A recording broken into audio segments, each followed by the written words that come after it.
नमस्ते मेरे प्यारे बच्चों, सभी को सुप्रभातम। मेरे प्यारे बच्चों, हम सभी परमात्मा से कुछ याचना करने के लिए प्रातः काल में परमात्मा की आराधना करते हैं। कुछ पाने के लिए ईश्वर की उपासना करते हैं। हम सभी जानते हैं कि हमारी मातृभाषा गुजराती है और हमारी राष्ट्रभाषा हिंदी है। अब सभी लोग जानते हैं हिंदी मानक भाषा है। सारे देश को एकता के सूत्र में बांधने वाली भाषा है। प्रेम और भाईचारे की भावना को बढ़ाने वाली भाषा है। और इसी हिंदी भाषा में आज हम एक काव्य की पढ़ाई करेंगे, जिस काव्य का नाम है आराधना। उस काव्य के कवि है वसंत बापट, जिनका जन्म हुआ है 1922 में। महाराष्ट्र प्रांत के सतारा जिले के कराड़ नामक गांव में उनका जन्म हुआ है और सन 2002 में उनका देहावसान हुआ।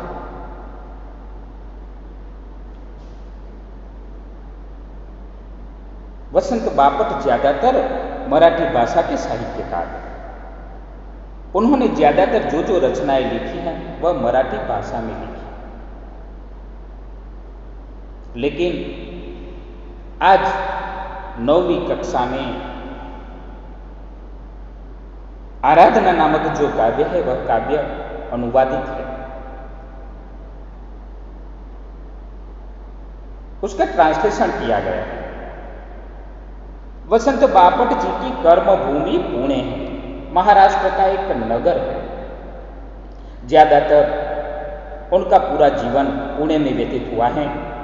एक प्राध्यापक के रूप में बच्चों को पढ़ाते पढ़ाते उनका जीवन व्यतीत हुआ है और अपने हाथ में कलम लेकर के उन्होंने मराठी भाषा में अच्छे साहित्य का निर्माण भी किया है। आज हम उनके द्वारा रचित जो काव्य है आराधना, उस काव्य की हम पढ़ाई करेंगे। वसंत बापट एक अच्छे राष्ट्र सेवक भी रहे हैं। राष्ट्रीय सेवा दल में एक अच्छे अग्रणी के रूप में जब भी देश में कोई आपदा आती है तो वह सेवा करने के लिए तुरंत निकल पड़ते थे। उनकी प्रमुख रचनाओं में देखें तो सेतु हैं, बिजली हैं, सकीना हैं, अकारवी हैं, दिशा हैं, तेजस्वी हैं, जिनमें उन्होंने राष्ट्रभक्ति, समाज को जागरूक करने के लिए मानवीय संवेदनाएं व्यक्त करते हुए साहित्य का निर्माण किया है। तो आज हम उनके काव्य का गान करेंगे। पहले मैं काव्य का गान कर रहा हूं, आप उनका शांति से श्रवण करेंगे।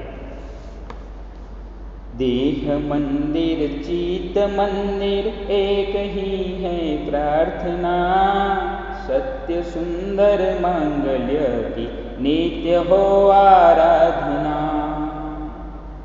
देह मंदिर चित मंदिर एक ही है प्रार्थना, सत्य सुंदर मांगल्य की नित्य हो आराधना। दुखियारों का दुख जाए है यही मन कामना, वेदना को परख पाने जगाए संवेदना।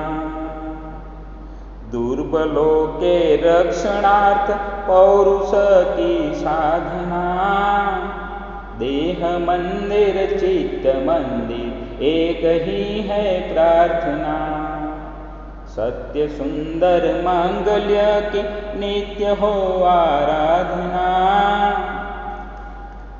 जीवन में नव तेज हो, अंतरंग में भावना, सुंदरता की आस हो, मानवता की हो उपासना। शौर्य पावे, धैर्य पावे, यही है अभ्यर्थना। देह मंदिर चित्त मंदिर, एक ही है प्रार्थना।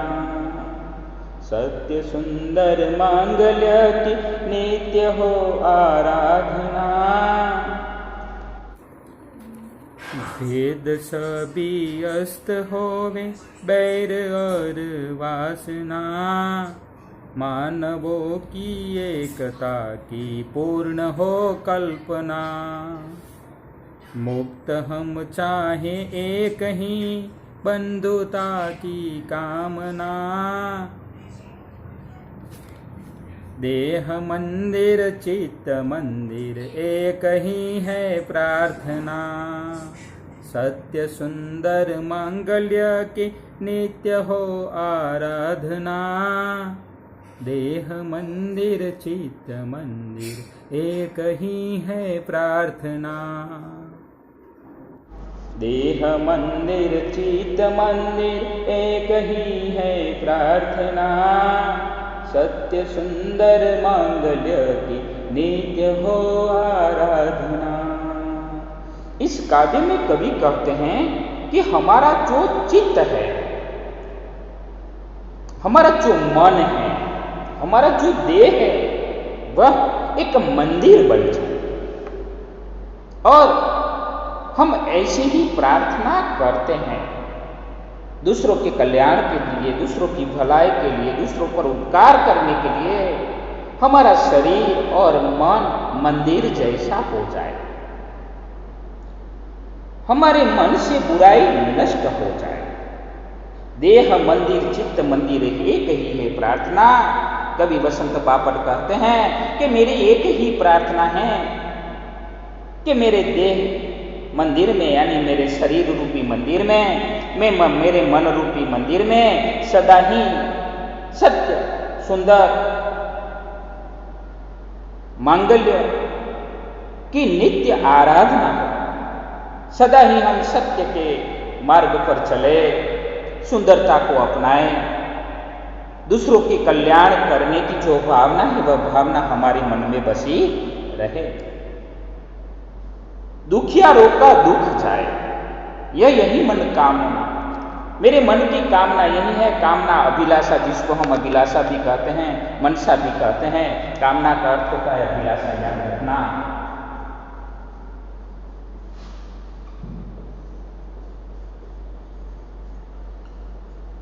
कभी कहते हैं कि मेरे मन की यही कामना है, यही अभिलाषा है, मेरी इच्छा यही है कि हमारे समाज में, हमारे देश में जो दिनहीन है, जो दरिद्र है, जो दुखी है, जो पीड़ित है, उन दुखी लोगों का दर्द यानी दुख दूर हो जाए। मेरे मन की कामना यही है। यहाँ पर कहा गया है कि हर मनुष्य के मन की कामना यही होनी चाहिए कि जो दूसरों का दुख है वह दुख सदा ही दूर हो जाए। वेदना को परख पाने की जगाए संवेदना। हर मनुष्य के तन में, मन में कौन सी वेदना है, वह किस दर्द से गुजर रहा है, उसके जीवन में कौन सा दुख है, उस दुख को परखने की, उस दुख को जानने की, उसको समझने की संवेदना हमारे मन में होनी चाहिए। यहाँ पर कवि वसंत बापट यही कहते हैं कि जो दुखी लोग हैं, जो दर्द से ग्रसित लोग हैं, उन पीड़ित लोगों के जीवन में कौन सा दुख है, उस दुख को जानने की, परखने की शक्ति या संवेदना हमारे मन में होनी चाहिए। दुर्बलों के रक्षार्थ पौरुष की ही साधना। कवि कहते हैं कि जो लोग दुर्बल है, जिसमें बल नहीं है, शक्ति नहीं है, ऐसे दुर्बल लोगों की रक्षा के लिए हमें पौरुष की साधना करनी पड़ेगी। इसमें बल का निर्माण कैसे हो, वह बलवान कैसे बने, शक्तिशाली कैसे बने, उनमें पौरुष कैसे आए, इसके लिए हमें साधना करनी पड़ेगी। इसके लिए हमें उनकी दुर्बलता नष्ट हो जाए और वह बलवान बन जाए, इसीलिए हमें कर्म करना पड़ेगा, साधना करनी पड़ेगी। जीवन में नव तेज हो, अंतरंग में भावना। उसके जीवन में नई चेतना आए, उनका जीवन नए सिरे से शुरू हो, नव तेज उसके जीवन में आए, नया तेज आए और वह जीवन में आगे बढ़े, नई चेतना का संचार उसके मन में हो। हमारे भीतर भी, अंतरंग यानी भीतर, हमारे अंतर मन में भी यही भावना उमड़नी चाहिए कि हम दूसरों के जीवन में नया तेज लाए, उसे नव जीवन प्रदान करें, उसे जीवन के पथ पर अग्रसर करें, उसके मन में नई चेतना का संचार करें। सुंदरता की आस हो, मानवता की हो उपासना। सुंदरता की आस हो, हमारे मन में यही आशा बनी रहनी चाहिए कि सारे जहां में, सारी भारत भूमि में चारों ओर सुंदरता ही सुंदरता फैले।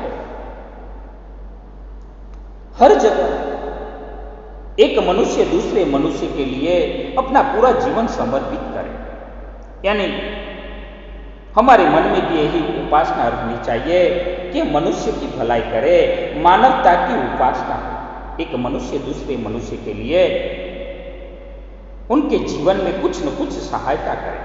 और इसीलिए यहाँ पर वसंत बापट ने कहा है कि सुंदरता की आस हो, मानवता की हो उपासना। हमारे मन में सुंदरता की आशा का संचार होना चाहिए, सारे जहां में सुंदरता ही सुंदरता फैलनी चाहिए और सारे मनुष्य में मानवता की भावना जागृत होनी चाहिए। शौर्य पावे, धैर्य पावे, यही है अभ्यर्थना। कवि वसंत बापट कहते हैं कि हर मनुष्य शौर्य की प्राप्ति करे, शूरवीरता की प्राप्ति करे, बल की प्राप्ति करे, वीरत्व की प्राप्ति करे, धैर्य पावे, उनमें धीरज की प्राप्ति हो, वह धीरज प्राप्त करे, शूरवीरता प्राप्त करे और धीरज प्राप्त करे। यही है अभ्यर्थना मेरे मन की, यही अभ्यर्थना है कि हर मनुष्य में शूरवीरता आए, वह धैर्य प्राप्त करे, धीरता प्राप्त करे, अपने जीवन में बिना डिग निगाए, अधैर्य प्राप्त किए बिना ही वह धीरता के पथ पर आगे बढ़ता रहे। भेद सभी अस्त होवे, वैर और वासना। कवि वसंत बापट कहते हैं कि हमारे देश में जो भिन्न भिन्न प्रकार के भेद हैं, हम जानते हैं कि जात पात के भेदभाव है, धर्म के भेदभाव है, भाषा के भेदभाव है, वह सारे भेद मिट जाए, नष्ट हो जाए, किसी भी प्रकार का कोई भेदभाव रहे नहीं, हम सब एक हो जाए। और इसीलिए यहाँ पर कवि वसंत बापट कहते हैं कि भेद सभी अस्त होवे, बैर और वासना। हमारे मन में जो एक दूसरे के प्रति जो बैर की भावना है, वह बैर की भावना नष्ट हो जाए, दुश्मनी की जो भावना है वह दुश्मनी की भावना नष्ट हो जाए और हम सभी एक होकर के हमारे मन में दूसरों के प्रति जो बुराई की भावना है, जो वासना है, कामना है, उसको भी नष्ट करने की बात कवि कह रहे हैं कि हमारे जीवन में कभी भी दूसरों के प्रति बुराई की भावना कभी भी पैदा न हो। यह बात कवि वसंत बापट कह रहे हैं। मानवों की एकता की पूर्ण हो कल्पना। आज मनुष्य के मन में यही कल्पना है कि हर मनुष्य एकता के धागे में बंधे बंद कर रहे, एकता के सूत्र में बंद कर रहे, हर मनुष्य में एकता की भावना पैदा हो, हर प्रकार के भेदभाव मिट जाए, जाति के भेद हो, धर्म के भेद हो, सारे भेद नष्ट हो जाए और हर मनुष्य एक होकर के रहे। एकता की बात यहाँ पर कह रहे हैं कि हमारे मन में जो कल्पना है कि हर मनुष्य एक होकर के रहे, यही कल्पना पूरी हो। मुक्त हम चाहे एक ही बंधुता की कामना, हम खुद मुक्त हो जाए, स्वतंत्र हो जाए और हमारे मन में भी भाईचारे की भावना सदा स्थापित हो, बंधुता की कामना हमारे मन में रहे, हम भाईचारे की भावना से रहें, बंधुता की भावना से रहें। एक भाई दूसरे भाई के साथ जैसे नाते से जुड़कर रहता है, उसी तरह हम भी सारे देश के वासी एक होकर के रहें, बंधुता की भावना से अपना जीवन बिताए। यहाँ पर वसंत बापट जी ने मानव कल्याण की भावना की है, दूसरों पर उपकार करने की भावना की है, दूसरों की भलाई करने की भावना की है, जो दुर्बल हैं उसको बलवान बनाने की बात की है। इनमें पौरुष कैसे प्राप्त हो, वह बलवान कैसे बने, उसके लिए हमें क्या करना चाहिए उसकी बात की है। उनके जीवन में नई चेतना का संचार कैसे हो और हमारे भीतर ये भावना कैसे पैदा हो, उसकी बात की है। सारे जहां में सुंदरता फैले और मानवता चारों ओर अपना साम्राज्य बिछाए, हर मनुष्य मानवता से अपना जीवन बिताए, हर मनुष्य को शौर्य प्राप्त हो, बल प्राप्त हो, धीरजता प्राप्त हो, ऐसी कवि की अभ्यर्थना है। सारे भेदभाव हम भूल जाए, एक होकर रहे, एकता की भावना से अपना जीवन बिताए, बंधुता से रहे, भाईचारे की भावना से हम रहे। और हमारी कल्पना भी यही है, हम स्वतंत्र हो जाए, मुक्त होकर अपना जीवन बिताए और वही बंधुता की भावना से हम जीवन में आगे बढ़े। आज मैं उन सारे शब्द जो काव्य में आए हैं उसका अर्थ आपको दे रहा हूं। प्रार्थना, प्रार्थना का दूसरा अर्थ होता है अभ्यर्थना, उपासना, वंदना, आराधना भी हम उसे कहते हैं। यानी हमारे मन में जो भक्ति की भावना है, उस भावना को उजागर करते हुए श्रद्धा पूर्वक हम ईश्वर से कुछ मांगते हैं, उसे आराधना कहते हैं, प्रार्थना कहते हैं। नित्य नित्य, प्रतिदिन, हर रोज, हर दिन, याद रखना, नित्य, प्रतिदिन।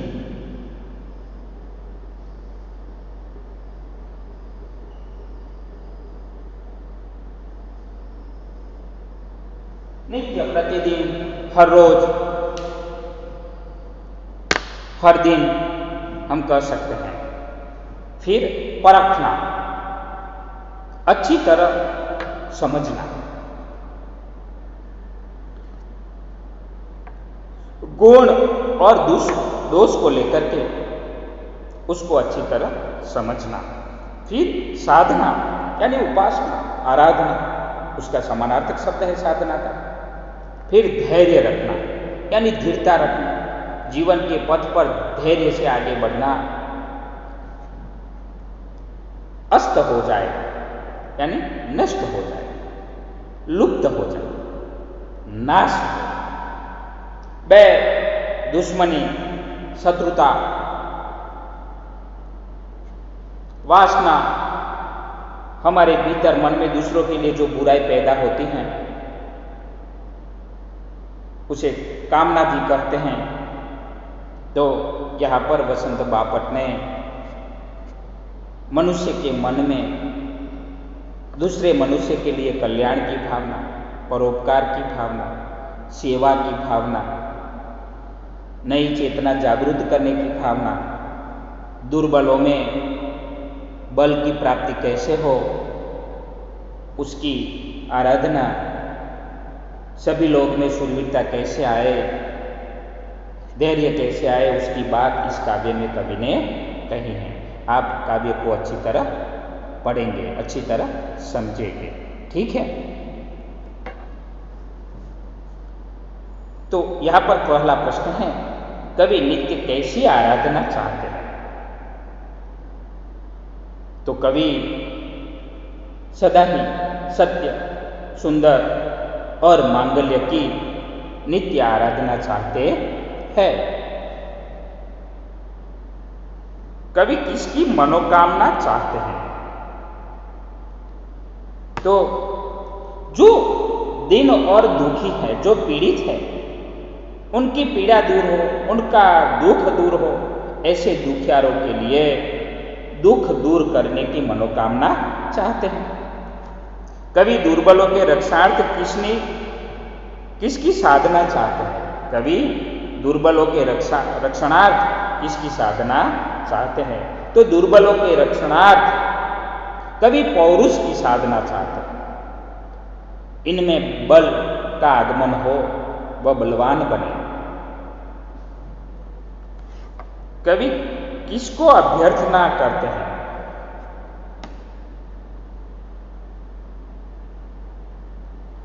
तो कवि हर मनुष्य में शूरवीरता आए, हर मनुष्य धीरता प्राप्त करे, और उसके मन की यही अभ्यर्थना है। कवि कैसी बंधुता की कामना करते हैं? तो सारे मनुष्य मुक्त रूप से रहे, एक होकर के रहे, एकता के सूत्र में बंध कर रहे, ऐसी बंधुता की कामना कवि करते हैं। पूरे काव्य के भाव को आप समझिए। ठीक है, ओके, धन्यवाद।